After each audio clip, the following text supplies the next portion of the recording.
Today I'm going to talk about my experience traveling solo around Bali for the past 6 weeks. Now a little over 6 weeks. Had some ups and downs for sure, but it was overall positive and enjoyable time. So I ended up stuck here with an expired passport. So it was unplanned. I wanted to come for 1 week and go back to Thailand. That was my original plan. But I ended up getting stuck here. I didn't know that my passport was expiring, and so I had to renew it here. And over the holidays, it's just taking very, very long to get the passport. Still stuck here. Still don't know when the passport is going to come. You know, pretty soon my time that I'm allowed to stay in Bali is going to expire, and I will be overstaying, and I will be liable for the overstay. Let's talk a little about my experience here in general. So my trip started off in Canggu, staying directly next to Echo Beach, next to La Brisa Beach Club, and that was the lowest point of my trip, the least enjoyable part of my trip, mostly just because of the specific spot I was staying. That little area is just too crazy with the traffic and the pollution from the constructions going on. And so, yeah, when I first arrived, I was having a tough time adapting. And this is not my first time here. I actually spent a little over 2 years in Bali in the past, kind of living here long term. And it has changed a lot, but I'd say more so Echo Beach, it's just a tough spot to stay. And now the roadwork has kind of stopped. It's not quite as crazy. And it was also mid-December. It was the holidays. So yeah, that plays a big part in it. But still, I was having a hard time enjoying myself as much as I should have. So I wouldn't recommend staying so close to Echo Beach. You know, going slightly outside of the main areas or coming over to this side where I'm at now, which is Barawa, it's a much better feeling for sure.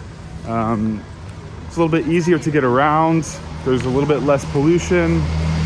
And to me, it's just a better vibe over here.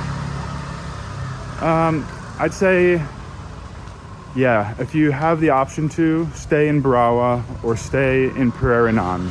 Those are my two favorite areas of Canggu. So after that, I decided to move. I went to Uluwatu and spent 1 week there.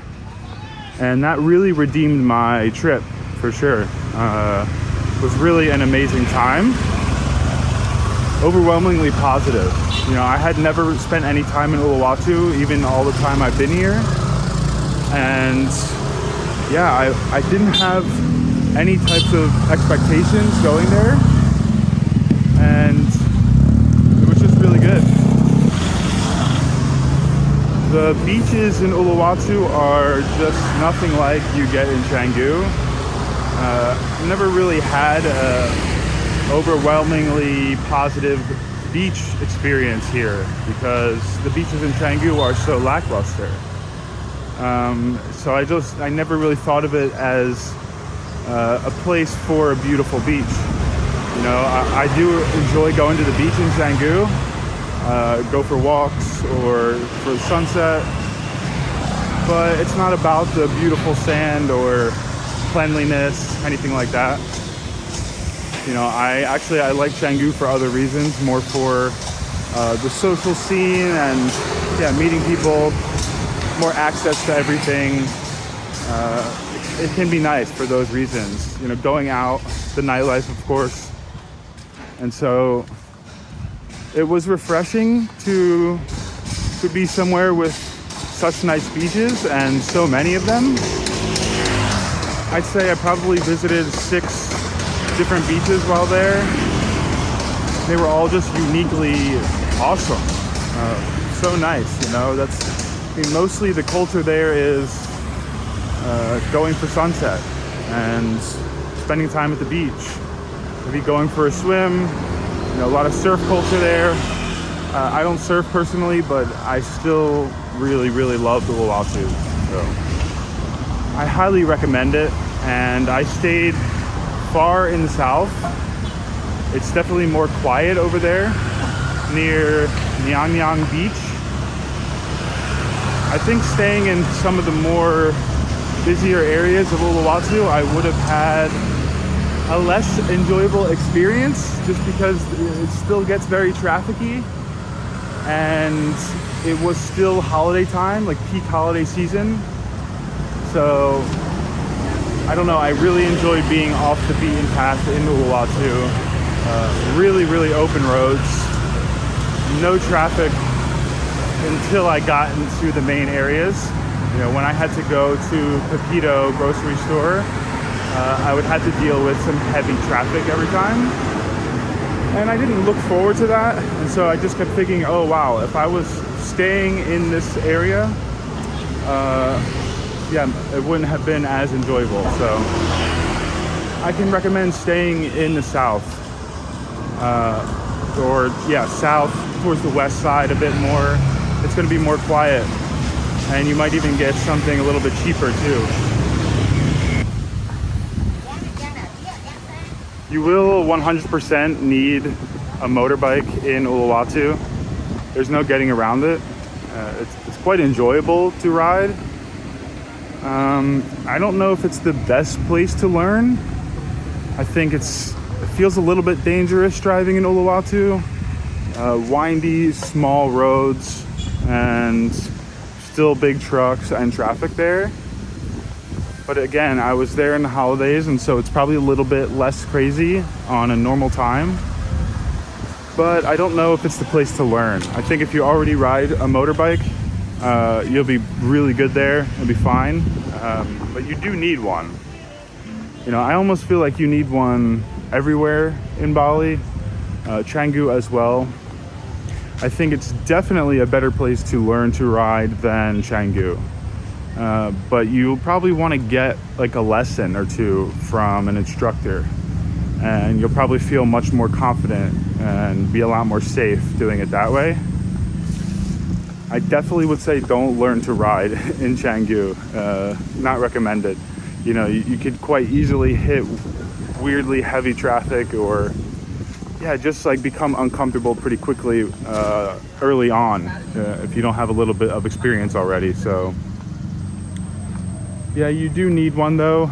I mean, you can always rely on motorbike taxis, like apps like Grab and Gojek, but I just don't think it's the same experience being here and relying on a taxi. But if you have to, it's not going to ruin your experience. I think there's still value in spending time here if you can't ride a motorbike or you just don't want to. It's an option, you know, but maybe finding a way to learn a little bit before would be a good idea, or going to a more quiet area like Sanur, or yeah, somewhere more quiet to learn to ride. Everything in Uluwatu is more spread out than in Canggu. You can get away with walking a bit in Canggu, place to place. Not too much, because there's not really anywhere to walk most places. It gets dangerous just walking in the street. But in a lot of the main areas of Canggu, like Basubalong, Barawa, you can walk, yeah, to shops, to restaurants, but it's not going to be your main way of getting around. And Uluwatu, there's just even less walking. There's nowhere to really walk at all. So you're going to find yourself just a little bit less active in that regard. Maybe you'll get some activity walking around the beach, or like down to the beach. Down a lot of them, it's a lot of stairs. Just to get down to the beach itself. But otherwise, I was finding myself rather inactive there, and needing to make sure I get to the gym and, you know, find other ways to be active. You know, it's one of the things that I was actually missing the most in general I think just coming to Bali is that I don't have places to really walk. So, but that's just part of it.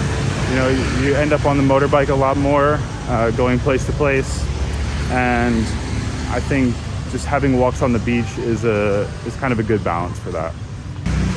My next destination after Uluwatu was around 20 minutes outside of Canggu.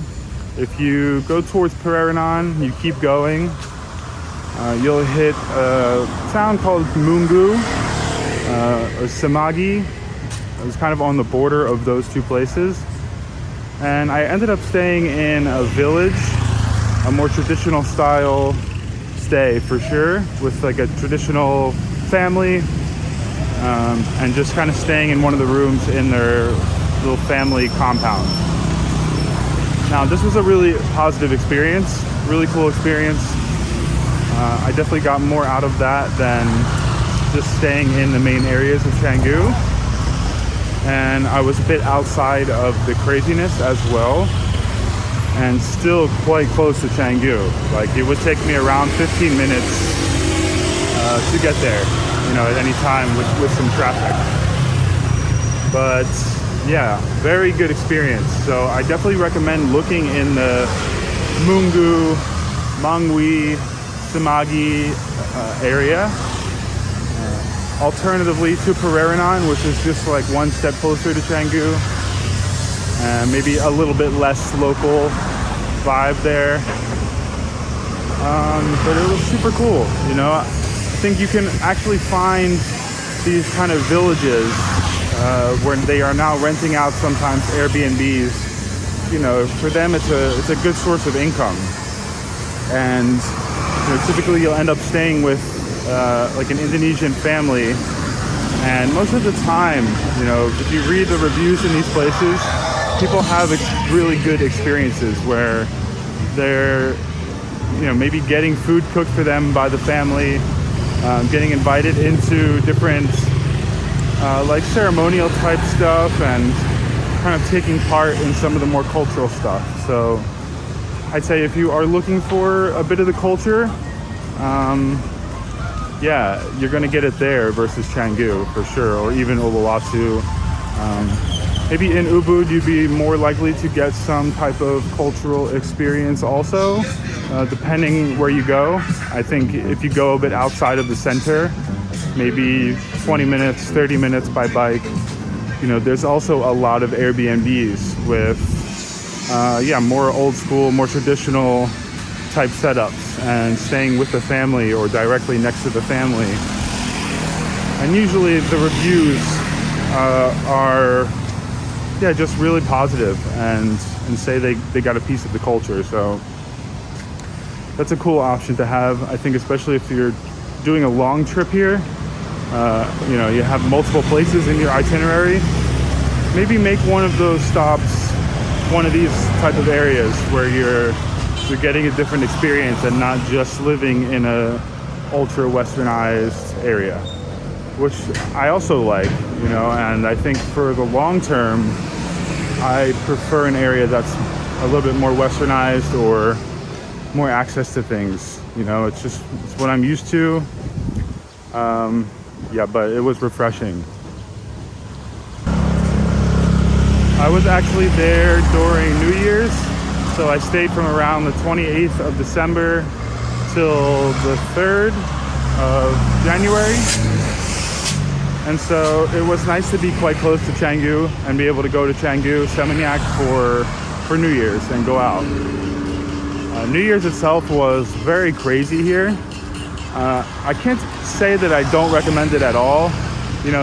I think I didn't like being here for such a long part of the holiday where people were kind of coming in mid-December and staying through January. It was just a lot of extra busyness that I think is nice to avoid, and much higher price accommodations, less available accommodations.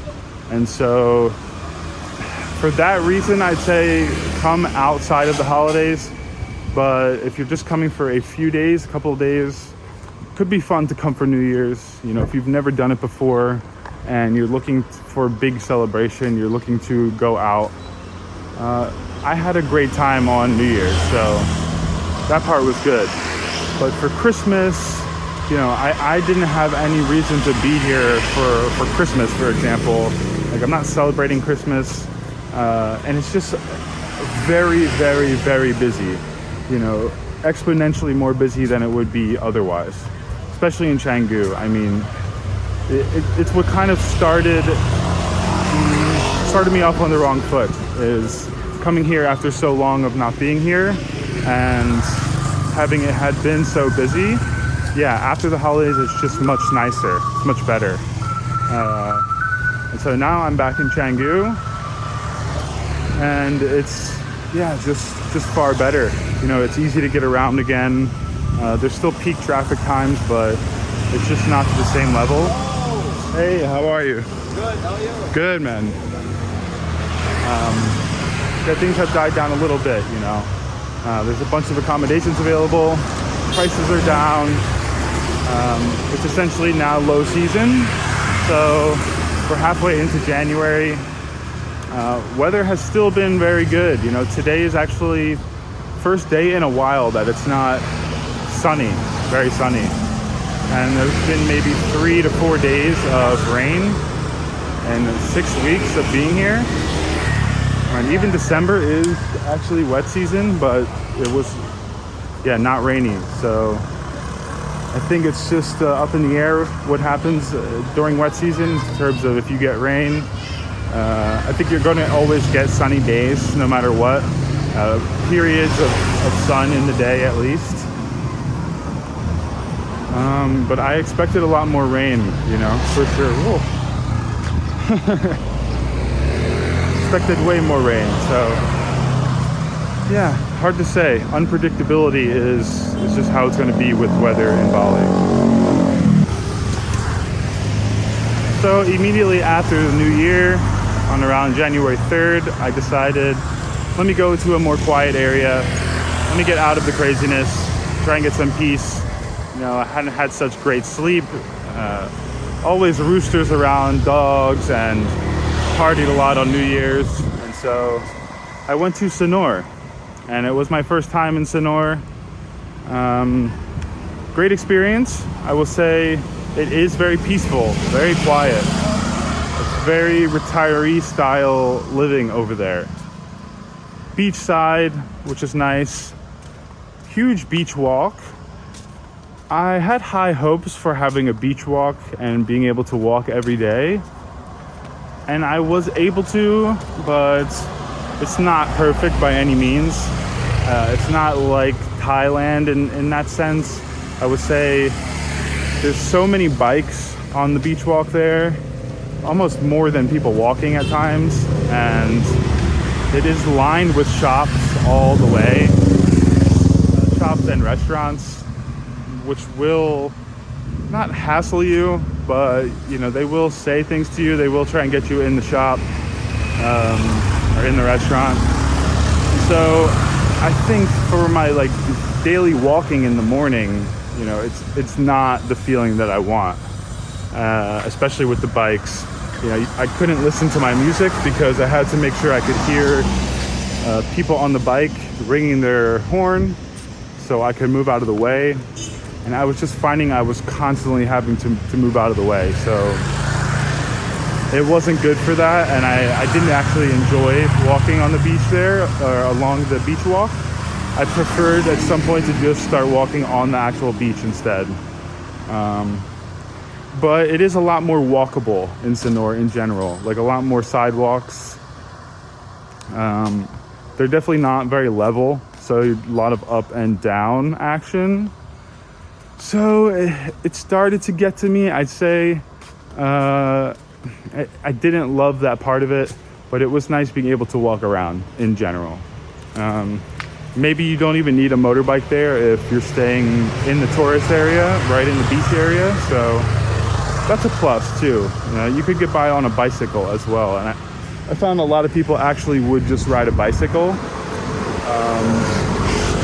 I wouldn't want to do it. I think I like being able to go So Sonora's not too big, but I like being able to go to shops and stores a little bit away from the tourist area. Like I needed to go buy a mobile phone, and there's some nice supermarkets to go to, like Grand Lucky, that you just kind of need a motorbike to get to. So it was still a positive for me to have the motorbike. So there's also no traffic really there to speak of, and you're right next to a bypass, like kind of a highway to get around places, and it's just not busy. So it felt like the best place to learn to ride a motorbike if you didn't know how. And it was also my favorite place to ride around, go place to place. It's just the most enjoyable, you know, very stress-free. You could kind of pick up some speed if you wanted to, have a little fun, and it didn't feel dangerous in the same way. So I really enjoyed it for that reason. You know, that was my favorite part of Sonora, was low traffic, and I got good sleep there. You know, there was no roosters, huge plus. Yeah, in Canggu, in Uluwatu, especially in Canggu, I mean, there is just roosters everywhere. You won't be able to escape it, and they kind of start around 4 a.m. So if you go to bed late, you kind of need to wear earplugs in a lot of these places, or you're not going to get sleep and you're going to have frustration. So earplugs is kind of essential in Canggu. Even Uluwatu, I needed earplugs. In Mungu, Samagi, I needed earplugs. In Sonora, I did not need earplugs. You know, it was a nice change of pace, especially after New Year's. That was exactly the peace I was looking for. I ended up staying in Sonora a little over a week, which was kind of pushing it for how long I'd recommend being there. It's just too slow and quiet, and it's a much older crowd over there, so I was a little bit isolated in that regard.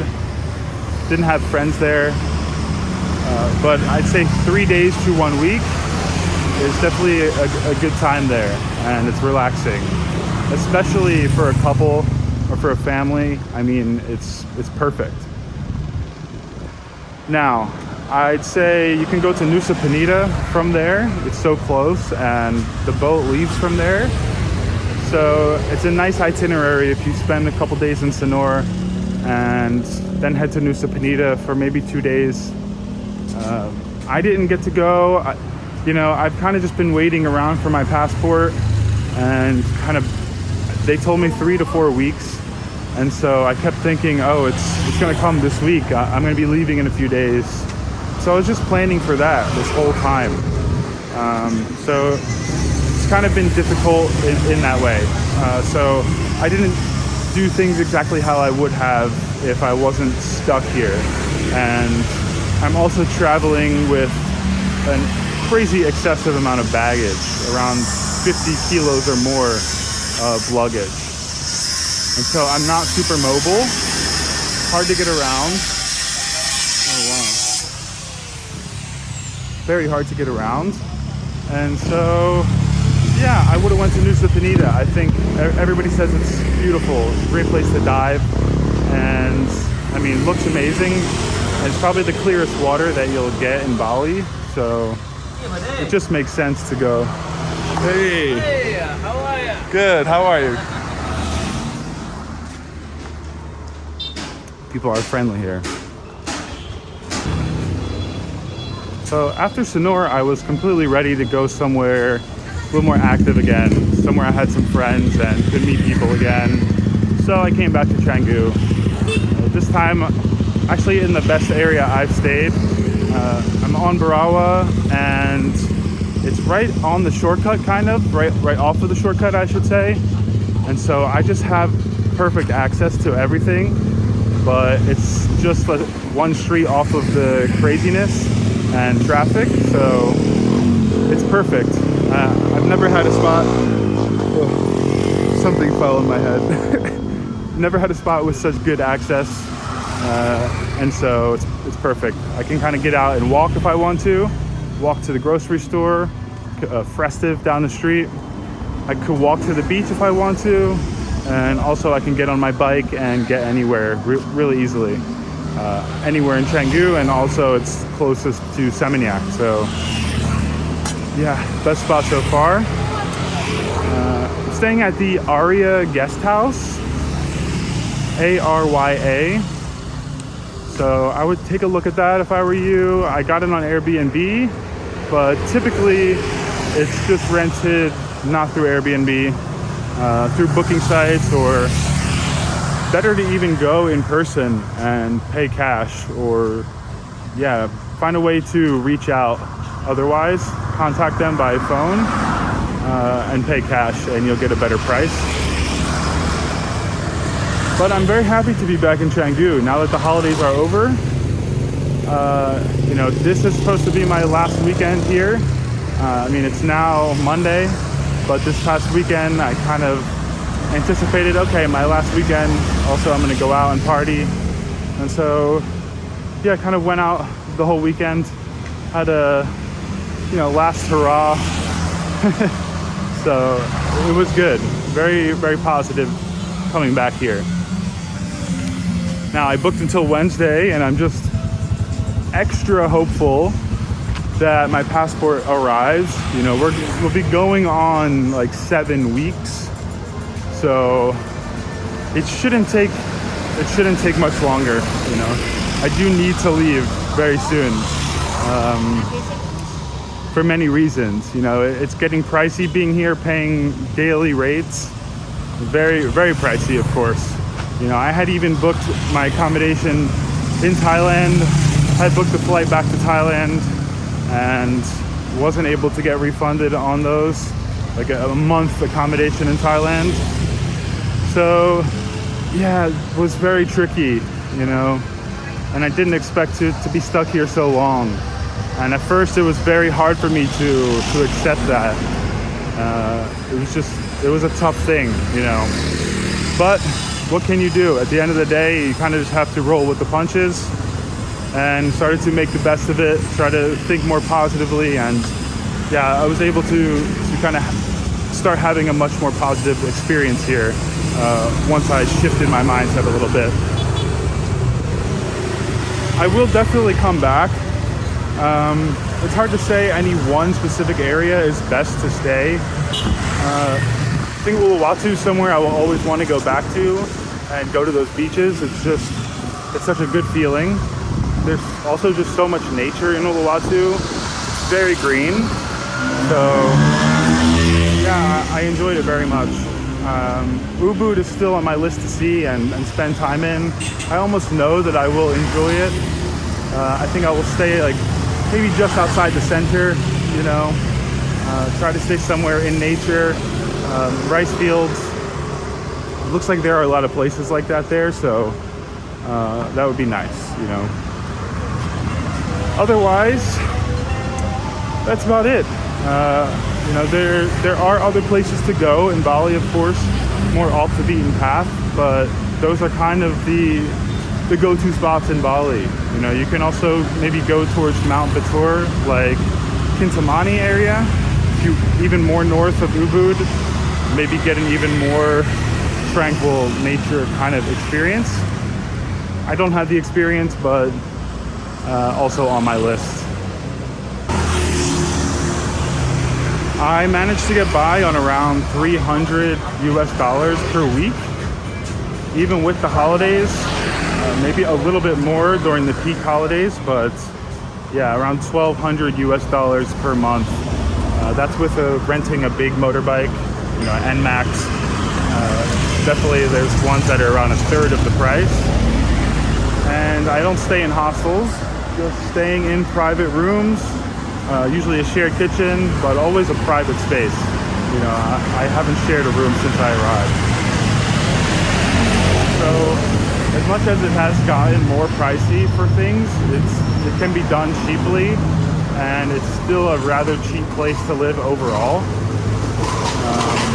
I go to like cheaper gyms, stuff like that, and I'm not doing anything fancy. I'm not eating any fancy restaurants.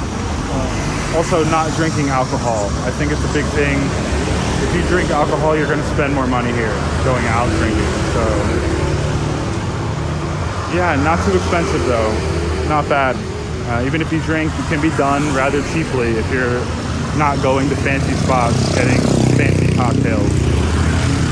The clubs are definitely a little bit more pricey, and the beach clubs, you a lot of times pay an entry. So yeah, it can be done on a whatever budget you have, I should say. Even things like massages are cheap if you want them to be, or there's more luxury spas. So yeah, it can work with any budget. If I had to give an overall rating for the whole time here, hey,